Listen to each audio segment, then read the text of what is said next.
Thank you for tuning in to Grieving Voices. Today, my guest is Genesis Amaris Kemp, and she is a visionary life coach, motivational speaker, and author. She's also a firecracker and a mindset hacker and a force to be reckoned with. I love that. Genesis is a woman that empowers others to speak up for themselves. Yes, it may be challenging. Yes, it may hurt. But in the long run, she desires to encourage others to help those who may not have a voice. She's a trailblazer who wants others to live out their dreams, goals, and visions. We all have been given an excellent purpose in life. It is up to us to walk it out and live victoriously. She is multifaceted and multidimensional that cannot be contained in a box or compartmentalized. I love that. Love that bio. That was fun to read. Thank you for so much for that. My pleasure, Victoria, and thank you so much for having me on your platform. It is a change, so our roles are reversed since I had you on my show. Yeah. And I think we have a lot of the same values and like mission in life. And, you just want people to open up to their own potential, right? And to live into that potential. And I know what brings you to Grieving Voices is that you had a lot of loss in a short amount of time and really not even that long ago. So, how about we start there? Yeah, sure.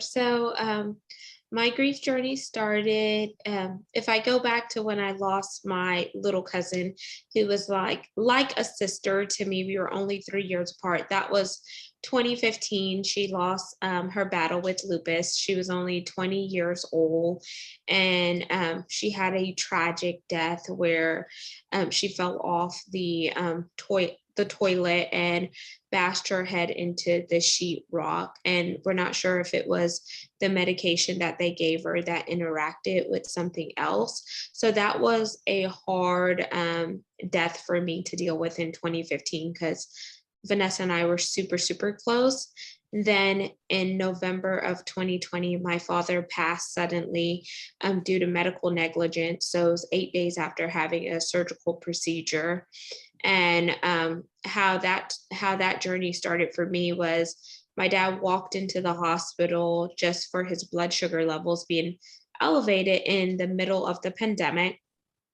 3 days later, we found out that my dad was paralyzed from the waist down, which was just alarming to us because I'm like, how does someone walk into the hospital and 3 days later they're paralyzed? So, was it the wrong medication? Did my father have a stroke? And just going through the processes of elimination to kind of pinpoint the root cause analysis of what happened. So then that led me to really stepping up to be a patient advocate for my dad, especially in a time where the hospitals were overpopulated with patients and understaffed with physicians, CNAs, doctors, and etc. And it was unprecedented. So that was very hard. There's more things that happened there, but then the next significant loss was my grandmother on my father's side. So she passed 9 months and 5 days from my dad. So it's like all the emotions came back up again because it was the same cemetery. She wanted to be buried at the feet of my dad, and just going through all of that created some triggers in me because it was like I was reliving it for again. And with her, it was like she had a slow death because she fell in the bathroom, similar to how my little cousin had fell, but my aunt was able to turn her over. So whenever my aunt told me that, all the emotions of when Vanessa passed came rushing back, and it was hard to compose myself. And since we currently live in Texas, and the hospitals were once again overstaffed with patients, so the ambulance, when they came to the house, they pretty much told my aunt that the hospitals were on drive-by status, meaning that there may not be a room or a bed available. So they pretty much, tried to help my grandmother, but they said there was nothing else that they could do. So they pretty much left her lying on the middle of my aunt's floor, where she ended up passing away slowly because they couldn't take her to the hospital. So that was a horrible experience and another form of grief. Then the third incident that happened in regards to losing a loved one was when my grandmother on my mother's side passed after we got back from the Caribbean. She was 99 years old, and um, we had just had like an amazing Christmas. We went there. It was the first time my husband got to meet some of my family down in the Caribbean that was not able to come over when we got married due to like visas and different stuff. So that was a loss there. And then before that, just backing up, the other loss that I had in between all of this was losing my job from corporate America. So I got laid off from oil and gas along with 1,900 other people in the middle of the pandemic. Whew, that is a lot. That's, when I say joke about, not even a joke, but you hate to joke, but it's kind of, when you look back, it's like, wow, COVID really does ruin everything. That's why I say COVID ruins everything.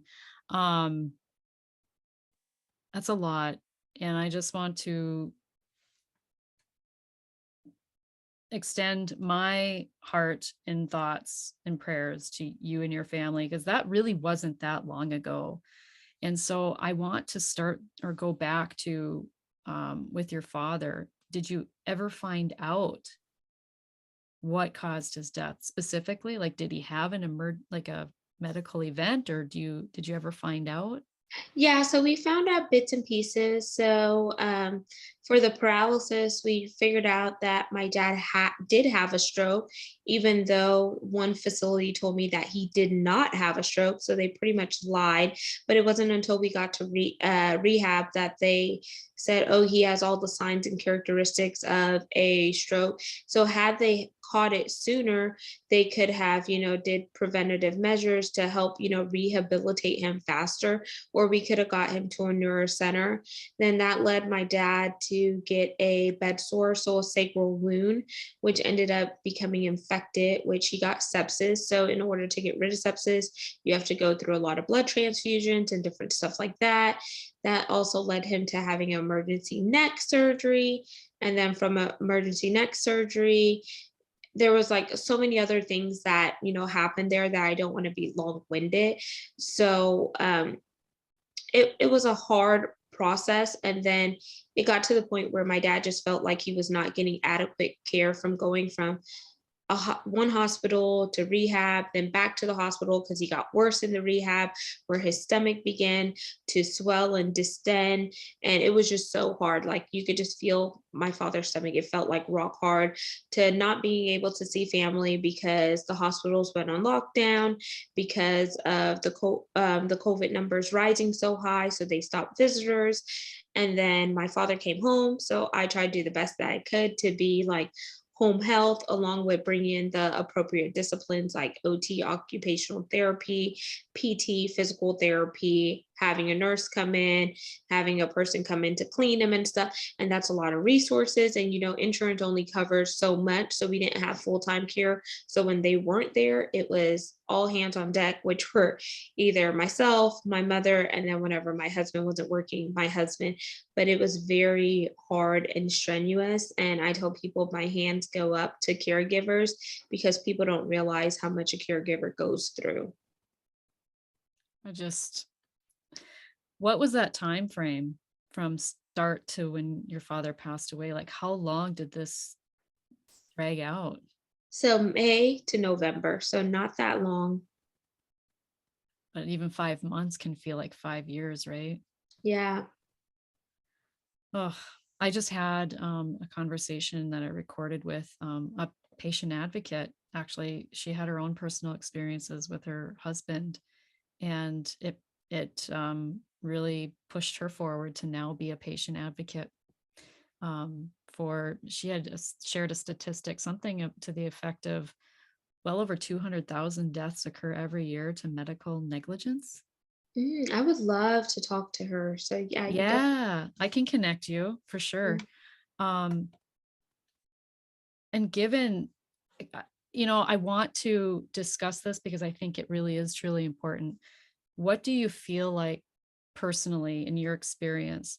Do you feel like race played a role in your father not, do you feel like COVID was the hierarchy of that, or do you feel like that race did play a role in that too? I think it was a little bit of both. One, definitely COVID, because it was a time that no one really projected. And then also the race factor also played a factor in that as well, because the quality of care that someone who is a person of color versus someone who's not a person of color. And then you could even break down the demographics a little further between a person who has insurance and a person who does not have insurance, because there's different tiers. And so, one, my dad was a person of color. He did have insurance, but my dad was not American. So my dad's South American descent. So I think all of that played into a factor. And then another thing that one of the nurses said to my father was like, "Oh, you're surely going to die if you don't comply," because my dad would question like certain treatments. And I feel like as a patient, you have a right to question what treatments are being administered to you. If you feel like it does not agree with your body, that is your right as a patient. And for that nurse to have said that, I wish I was there that day, because I certainly would have reported her. And the other layer of that too, and thank you for sharing that. I just because as an end of life doula, that was very much a part of our conversation and training. And part of the training was that the disparity of care at end of life or palliative care for access for people of color or in different regions or areas of the country. And so that was a huge part of our training as an end of life doula. And so I feel like that is an important aspect of healthcare too, that often doesn't get talked about enough. Is there anything else about that that you would like to share? I want to give you a chance to. Yeah, I feel like whenever you go into a certain practice, you need to be open minded that people are coming from various areas and backgrounds, and you need to be sensitive of their needs, because even though you are a physician, you don't always have all the answers, and you're not the end all be all. And you should really see it as a partnership with your patient and actively listen. And it's a two-way street, so you can make sure that that patient has the best care. Because if the shoe was on the other foot and that was your loved one, how would you like your loved one or yourself to be treated? It brings to mind something that I think a job description would be excellent for hospitals would be, an objective person, so like in and at end of life or palliative care, you have the end of life doula that is there on behalf of the patient, first of all, number one, but also for the family. They're the bridge between the healthcare staff, the patient, and the family. And so they can answer questions, they can share with the family what to expect when their loved one is dying. They can be the advocate for the patient, things like that. And I'm thinking, what an amazing thing that would be for families in hospitals who are going through long-term issues or when their loved one's in the hospital for a long period of time, to have that go-to person, right? To be your advocate, because I don't think that's really not a thing, is it? No, it's not. And people don't realize that the hospitals do have patient advocates, but they're not a lot. And just like they have social workers and they have case managers and etc. But if a patient does not know what the resources are while they are in hospital care, then that also prolongs the help that they're given. Like, for example, I just found out that there is a music therapy person at the cancer facility that my cousin is currently undergoing her treatment at. And I had no idea that was a thing. But unless she would have told me or the person came around, I wouldn't have known. Just like they have a chaplain, they have so many different resources. And I think that we have to do a better job educating the patients, but also the hospital, to bridge the gap and just close those gaps with letting them know these are the things that you're entitled to. And it shouldn't always be a numbers game or profit over people. We need to get back to humanity and have compassion, have empathy, and realize that we're all human beings and every day is not going to be the same. But remember why you signed up to do the job that you did. Yeah, and I think questioning you should never be shamed for questioning. It's your body better than anybody else, and that's Yeah, my son had an incident several months back, and I was a questioner, probably annoying as all get out, but you have to be, right? You have to be because no one's going to care more about you than you or your loved one, right? So, yeah, it is up to us to ensure, and that's the thing, like with COVID too, and then they created this barrier. There was this barrier there where you couldn't be the advocate. You couldn't even be there. And so you're sitting at home wondering, is he getting the care that he needs? And Yeah. how did you deal with that? That part was hard. So we sent a tablet with my dad so we could at least have video calls so we could see him and stuff, especially since we knew that he was suffering from that paralysis from the waist down. And there were times where, like, I would be on the phone with him and he was hitting the nurse bell, and it took over 30 minutes for a nurse to come to his room. And like, I sat there and waited on the phone. And then when I called the nurse desk, they said, "Oh, we were just in there." And that literally, like, if I could turn red, Victoria, or if steam or smoke could come out of my nose and ears like a dragon, you could just picture how mad I was because, like, one of my pet peeves is lying. Don't say you were just in the room when I know I was on the phone.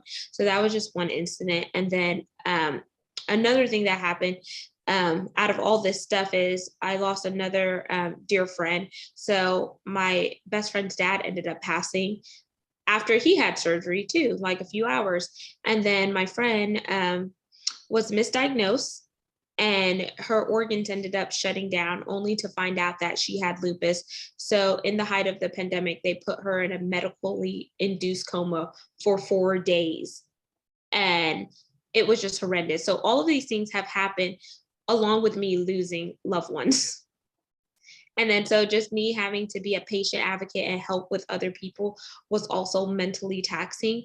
And the fact that you couldn't get inside some facilities was very alarming because certain policies were not being adhered to because of the fact that the hospital was short of staff. Well, and that opens them up to liability and negligence, right? Yeah. I didn't realize that lupus could be deadly like that. Hmm. And you've lost two people, right? It was, So one was my cousin, and yep. then I almost lost my friend who was just diagnosed with lupus. She ended up making it out of the medically induced coma.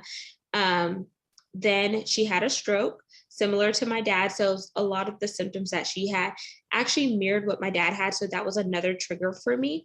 And but the good thing about her is when she went to a rehab, the rehab facility was honest with them and said, "There's nothing that we can do to help you, but we can refer you to a neuro center."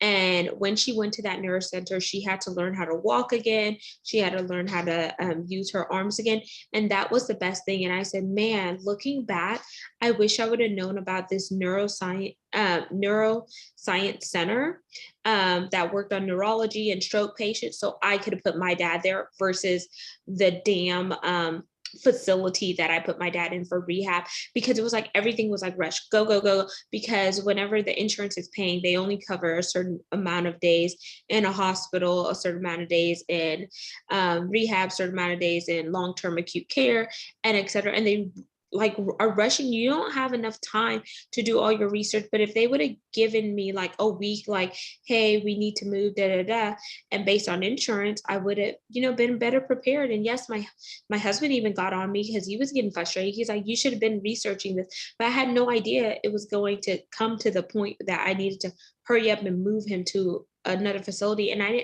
you don't always know what insurance is going to cover because sometimes they change things on 30 days basis. Well, and I can't imagine how much time you spent on hold on the phone Yeah. dealing with all the different departments and agencies and insurance and yeah, I can't even imagine.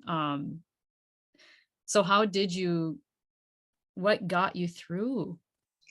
So after I lost my dad in November of 2020, what really helped me was podcasting. I just opened my phone and I started talking to myself in the phone because I got so freaking tired of people saying, "Oh, I know how you feel." And I'm like, "Do you?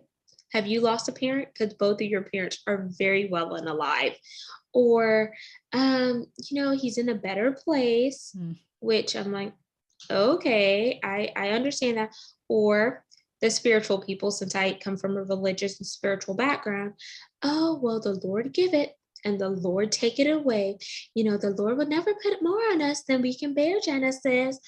And, we all have to die someday, or just whatever. But instead of like asking or saying, I don't know how you feel, but is there anything that I could do for you?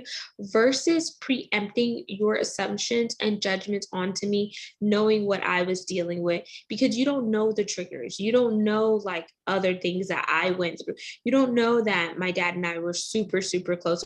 And we had a good relationship. And there's oftentimes people who don't have a relationship with their father, or they don't even know their father. But I tell people, my dad, we were like, Ben and Jerry. We were like two peas in a pod. That was like my person that like I could go to and talk about anything over my mom, even though him and my mom were married for 30 years. And he was also my road dog, because times I would want to go to the mall. My husband hates being in the mall for hours with me. So I would just call my dad and he would go with me. Or like if I went to go to the grocery store, he would just come along and push the cart, help me load up the car with the groceries and just different stuff. And just not to have him there, what was hard. And then when I found out that I was expecting, to know that he was a great grandfather to like all of my nieces and nephews, but he would never get the ability to spend time with my child, which him and my mother live with my husband and I. So we all live together. Like I was like, this would be the first one in the house. So how cool would that be for dad and mom to be here? Like those are our babysitters right there. What's your dad's name? Earl. Your face just lit up. Maybe people can't see this unless they watch the video, but yeah, your face just lit up as you talked about him. Yeah. What are some of the greatest lessons that that your father passed on to you and that your grandmother shared with you too? So one, always know who you are. He always instilled like scriptures in me, especially whenever I had like bad days, or I started to question God, or like moved away from God. Like my dad was always there. Another thing was always follow your dreams and passion. So like before I went to real school, I got a real degree. Like my dad paid for me to go to acting school, which I always wanted to do, like something like that. But I actually got selected for IMTA LA, which is the International Model Talent Agency for Los Angeles, where you could go audition in front of all the big names of who's who. But then my mom, she's very conservative, and my mom's Caribbean. So she's like, oh no, if they want you, like they will pay for you to go there. We're not spending $5,000 on that. But what you can do is go get a real degree like your brother. And my brother's an engineer. So like my mom is very like school focused and driven. And my dad was always like, oh yeah, if you want to do that, like go after it. So that's one thing I miss about my dad. He would talk to anybody. He would give you the shirt off your back. And since we are a blended and multicultural family, like my dad did not necessarily see color because his mom was half white, half black. And he was just so open, like to different cultures and people, and very loving. And that was a good thing that my dad instilled, because now we live in a society where everyone is so polarized, whether it's religion, whether it's sexual orientation, whether it's race or whatever. And I think if we get back to realizing that there's more commonalities that we have versus highlighting the differences, we would be better as society. So those really good values that my dad instilled. And then my grandmother, her and I did not get close until she came back to attend my husband and I's wedding. So just the humbling experience was the fact that, my grandmother needed help taking a shower. So I helped bathe her one day, and I was like, oh gosh, I have to bathe grandma.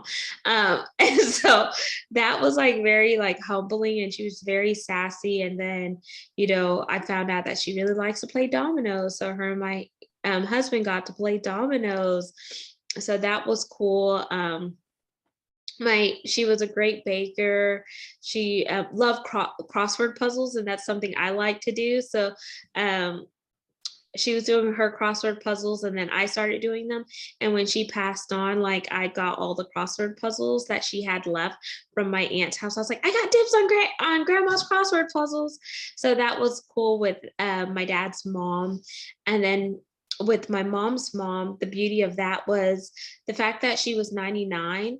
And when we went there to the Caribbean, like, she knew that I was expecting before I could even tell her. So it was like a cool bonding experience that we had. So she got to give me her blessing and speak life over my baby, and just all of those things. And then she really got to engage with like my husband, and so them two like started to build a bond and crack jokes. So it was like kind of cool to see that. And I was like, oh my gosh, like, this is just amazing. So each one of them had like amazing things and remnants that they left. Your voice, you just lit up again.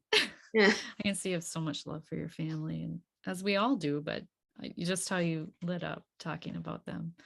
Mm. I do wonder, has there been grief, or was there grief about that potential dream of Oh going to yeah. LA? Oh yeah. Because I told my my mom all the time, even now. I was like, I could have been on the big screens with Tyler Perry. I could have had my dream car by now, my black Lambo sitting on black with my blue neon lights. Like, just or just like the pipe dreams, or just different stuff like that, because that is like my personality. I love talking with people and engaging in different conversations, and just when you could take yourself out of your own reality and submerge it into something else to really allow your creative juices to flow. I think that's amazing.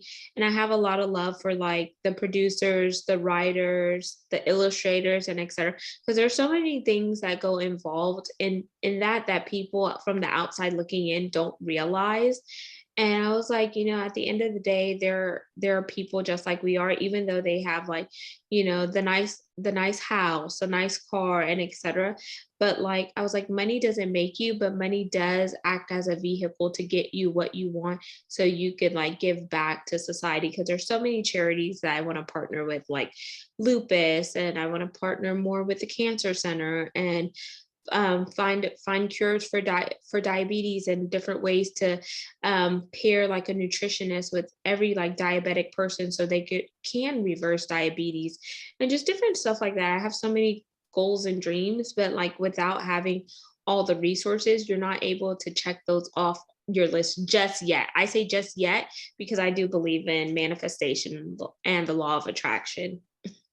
Well, let me just, because you brought up, career and dreams and all of that. So just if you can share that job loss, was that like a blessing in disguise? Looking back, I think it was, because what a lot of people don't know is that we tried for so long to conceive, and it just wasn't happening. And I'm not sure if it was because my job was very high stress, or I was just very unhappy there, especially whenever I knew that I was being underpaid, undervalued.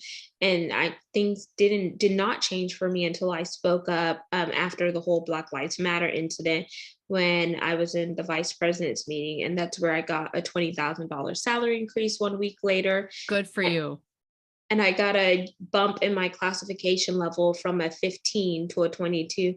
But why did it have to take me speaking up about my stories with personal racism and professional racism?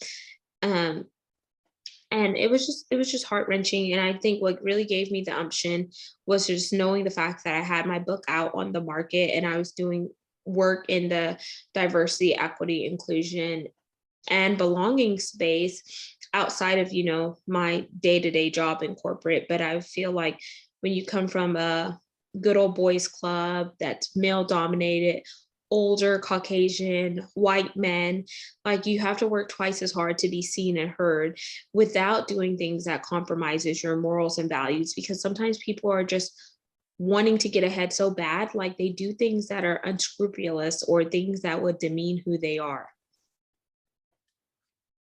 Yes, you're singing to the choir. I mean, yes, all of it, everything you shared. Good for you. And I imagine that that's like, how has that played in your those experiences played into the work you're doing now? Oh, they've played into it drastically because being laid off has now allowed me the ability to like do my podcast, connect with other people. Yes, it sucks not having the dual income that I had with my husband. It sucks not having, the perks of staying at the nice hotels or having a limo pick you up to take you to the airport for business travel or a Ooh, corporate Amex card. Like those things yeah. suck, but I was like, when you focus on the vanity, you also lose a sense of who you are because then are you allowing money to buy you and keep you to the point where you're hushing yourself because the money is so good? So it was a wake up call and it helped me grow more personally as well as professionally to realize that, you could have all the money in the world and still be unhappy. You could have the good salary and live in the nice neighborhood, but still feel unhappy if you're not fully fulfilled in yourself. And if you feel like you're just going through the motions, because if that's the case, then you're just living, you're not fully existing and enjoying life. Would you say that that's what your grief has taught you?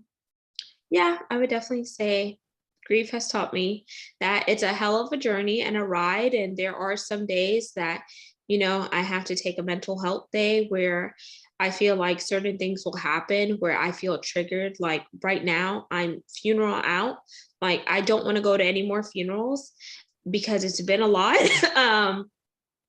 I am, tired of seeing so many people suffer from the pandemic or lose their lives. Because since I've been doing the podcast, other people have shared with me their stories because I've been open about sharing the loss of my dad and what he went through, and they're like, "Oh my gosh, I could resonate with that," and it's heart wrenching because they're not just African Americans; they're people from all walks of life that it's happened to. Another thing that just bothers me with the fact right now is I'm not sure if it's happening in your state, but the abortion ban law, because you never know what a woman is going through. You don't know if she got her test results back and found out that, there's something wrong with the chromosomes of her baby and her baby may not make it. So abortion would be a way to help herself and help her child. You don't know if that woman was raped. You don't know if, that woman is in an abusive relationship and she was forced or coerced into something that, she's not in a good mental state to be a mother or whatnot. So that's heart-wrenching. And there are people out here who are privileged to have a baby and could just have a baby, and then they don't value that they created life and they just get rid of it versus bringing that baby to full term and giving that baby up for adoption to a loving home. There's so many things right now that just agitates the hell out of me. And I feel like having a podcast, I could talk about what I want to talk about when I want to talk about it and just bring awareness on the various subjects while cutting through the fluff, because we have so much fluff in social media, we have fluff on TV, and I think people want to hear real, raw, transparent conversations to know that it's okay to not be okay. It's okay to take a mental health day without someone thinking that you're crazy or you need to be committed or whatever. It's okay to pull back the negative stigmas. It's okay to stand up for what you believe in and be unapologetically you. I love that. And there's so much in what you shared. It's also people can believe and have the right to believe what they believe. And it doesn't make it wrong and it doesn't make it's just different, right? I do there is one thing I don't know if this is true because I haven't read the whole thing, or maybe you can clarify it for me. On the abortion law, does there's supposedly something that says that women can abort if they don't like the sex of the baby, that's included in that. I have not seen that, but that would be alarming if that was a Yeah. clause or case, because that's not a good reason to abort the baby if you don't like the sex of the baby. As long as your baby is healthy, you should continue to go on. with that baby, but then I don't know the context and pretense of what that woman may be struggling with, because pregnancy can be a very complicated process. Mhm. I like to tell people there's the good, the bad, and the ugly. And I talked about this recently with the guests. I was like, people see the glamorous side of pregnancy, but they don't see like your left boob may just start leaking for no apparent reason one day while you're in your pregnancy. Your butt may hurt from sitting down for so long. Some women have the varicose veins that just pop out that are hideous, or the stretch marks, or whatever. And I feel like you need to have those conversations. But going back to that clause, I'm definitely going to have to look that up, because I would just call BS on that one. Well, and that's the thing. It's like, I think some laws, they could be better written, right? I Mhm. think if the sides could come together and really talk about what they're passing, right? Like, does this seem extreme, or does, you know what I mean? Like, Yeah. find a common ground and an understanding of that both sides can agree to. But it's yeah, it's just crazy. But back to you. I want to thank you for your time today, and I want to give you an opportunity to share where people can find you if they want to hear more from you. So you could head on over to my website, which is genesisamarisKemp.net, and I'm going to spell it. So it's GENESIS, Amaris, AMARISKEMP.net. So I'll have a link to my Instagram, my Facebook. You'll get a free chapter of my book, which is the first chapter of Chocolate Drop in Corporate America, From the Pit to the Palace. And for those of you on the video, I will hold up what the book looks like. So that is the cover of the book there. So you see that it really shows that diversity, that equity and inclusion on the book. There's a world in the background, letting people know that this happens worldwide, not just in America. And I'm also giving away 2 other freebies on my site, which is under the features and merchandise tab, which one is a health assessment, because I truly believe in order to have longevity, it starts with nutrition and overall wellness and exercise. So there is a health assessment there, so you can analyze where you are currently and what vehicles you need to use to get to where you want to be. And then there is a free product. It's the Kiani Sunrise, which is the super fruits and super nutrients all in one pack. So definitely give you that energy and just boost you up, especially if you don't like certain vegetables or certain fruits. You'll have everything that you need in one packet, and it's a quick drink you could drink on the go. Unlike the garbage that's on the market, like a Monster, a 5 Hour Energy, that boosts you up like a rocket, but then you come crashing down. So those are 3 freebies that I'm giving. And then I also want to encourage people to check out some of the other things that I have going on, which all info can be found out on my website via the different tabs. And what's your podcast called? My podcast is called GEMS, GEMS, with Genesis Amaris Kemp. And it's called GEMS because we all have incredible gems to share while we are here on earth. And the core pillars are to educate, inspire, and motivate, plus intersect the dots between diversity, equity, inclusion, and belonging. I love it. I love your message too. So thank you so much for being here. And Thank you for remember, yes. And remember, when you unleash your heart, you unleash your life. Much love.